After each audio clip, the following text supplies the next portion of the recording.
तो दोस्तों, आज की इस वीडियो में हम भारत की कुछ पर्वत श्रृंखलाओं को याद करने की कोशिश करेंगे।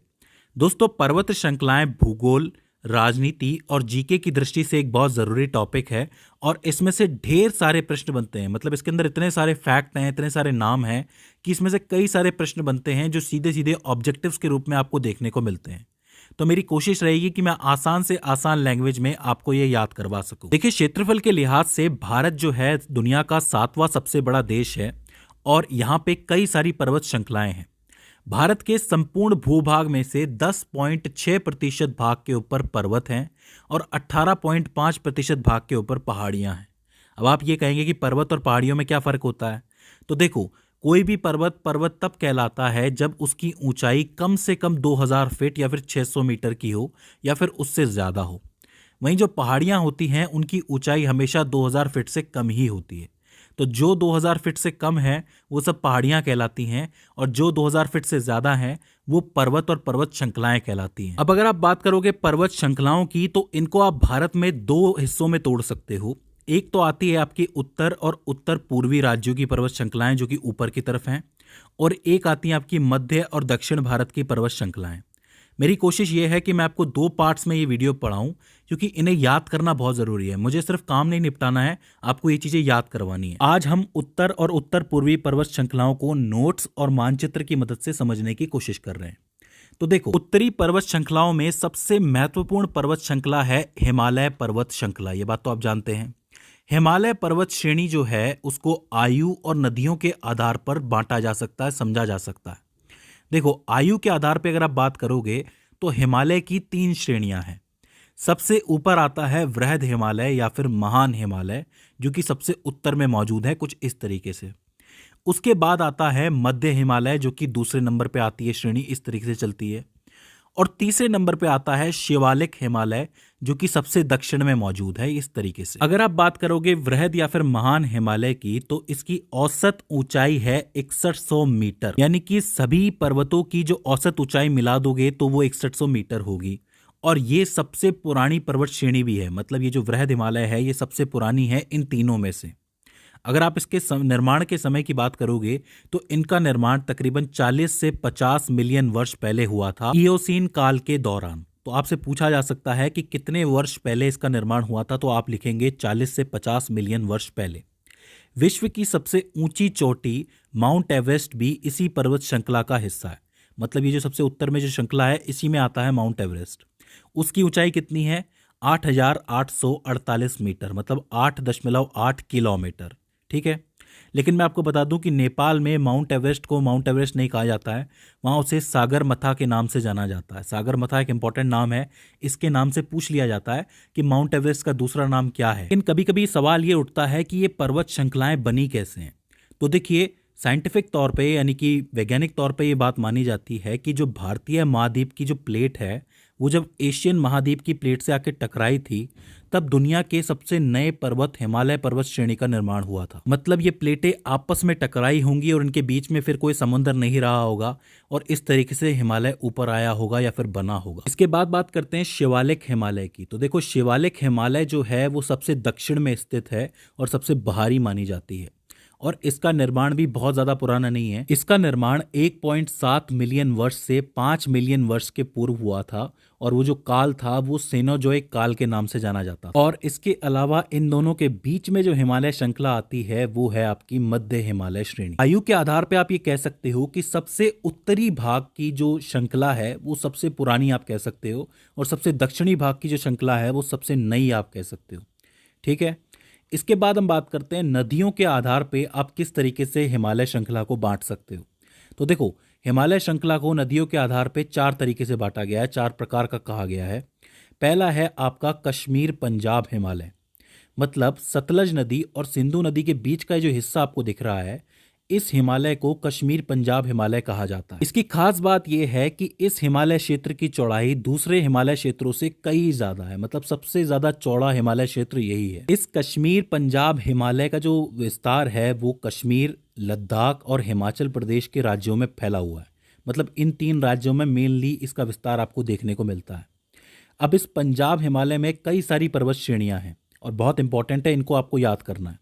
सबसे पहली और सबसे इंपॉर्टेंट होती है काराकोरम पर्वत श्रेणी, जिसको कृष्णागिरी के नाम से भी जाना जाता है। काराकोरम पर्वत श्रेणी को उच्च एशिया की रीढ़ की हड्डी के नाम से भी जाना जाता है। यानी ये जो सवाल है डायरेक्टली बनता है कि उच्च एशिया की रीढ़ की हड्डी कौन सी पर्वत श्रृंखला को कहा गया है, तो आप क्या लिखेंगे, काराकोरम पर्वत श्रेणी। ये जो पर्वत श्रेणी है ये दुनिया के सबसे भूवैज्ञानिक रूप से सक्रिय क्षेत्रों में से एक है, जहां पर दो महाद्वीप आके टकराए थे। सीधी सी बात है कि इतनी बड़ी प्लेटें टकराएंगी तो यहाँ पे वैज्ञानिक गतिविधि थोड़ी सी ज्यादा ही होगी, क्योंकि अंदर कुछ ना कुछ चल ही रहा होगा, तो सबसे ज्यादा सक्रिय रहती है ये जगह। ठीक है। अच्छा, विश्व का जो दूसरा सबसे बड़ा पर्वत है या फिर दूसरी सबसे बड़ी पर्वत चोटी है वो भी यहीं मौजूद है।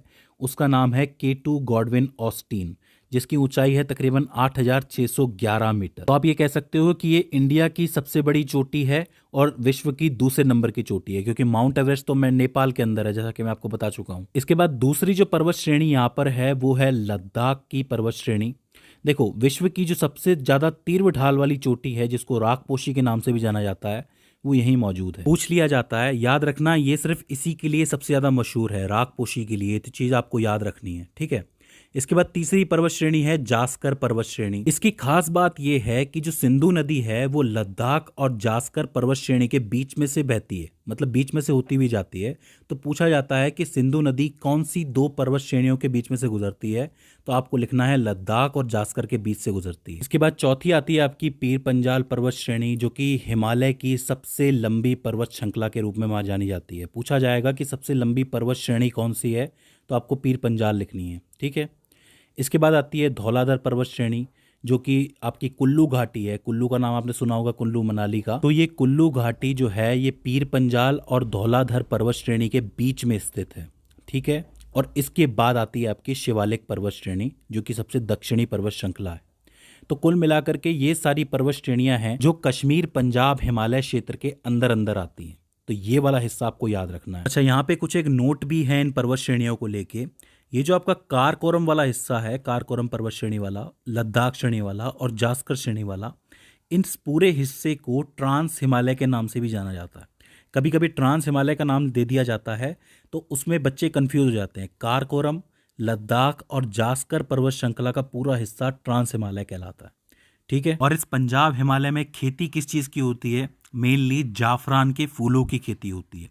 ये जो जाफरान के फूल होते हैं इसी में से केसर भी निकलता है बाहर, तो ये काफ़ी इंपॉर्टेंट हो जाता है। ठीक है। इसके बाद हम बात करते हैं कुमायूं हिमालय की। ये जो कुमायूं हिमालय है ये सतलज और काली नदी के बीच का 320 किलोमीटर लंबा एक हिस्सा होता है, जिसको कुमायूं हिमालय क्षेत्र के नाम से जाना जाता है। इस कुमायूं हिमालय को ही गढ़वाल हिमालय के नाम से भी जाना जाता है। आपने सुना होगा कि जो गढ़वाल क्षेत्र है वो कौन से राज्य में स्थित है? उत्तराखंड राज्य में स्थित है। तो आप ये कह सकते हो कि कुमायूं हिमालय का विस्तार हमें उत्तराखंड राज्य में देखने को मिलता है। अच्छा, कुमायूं हिमालय की सबसे ऊंची चोटी का नाम है नंदा देवी, जो कि 7,817 किलोमीटर ऊंची है। और इसी जगह पे आपको बद्रीनाथ, केदारनाथ, गंगोत्री, यमुनोत्री इसी क्षेत्र में देखने को मिलती हैं। तो अगर अब आपसे कोई कहे कि ये सब जितने भी तीर्थ धाम हैं ये कहाँ पे हैं, ये कुमायूं हिमालय क्षेत्र के अंदर पाए जाते हैं। ठीक है।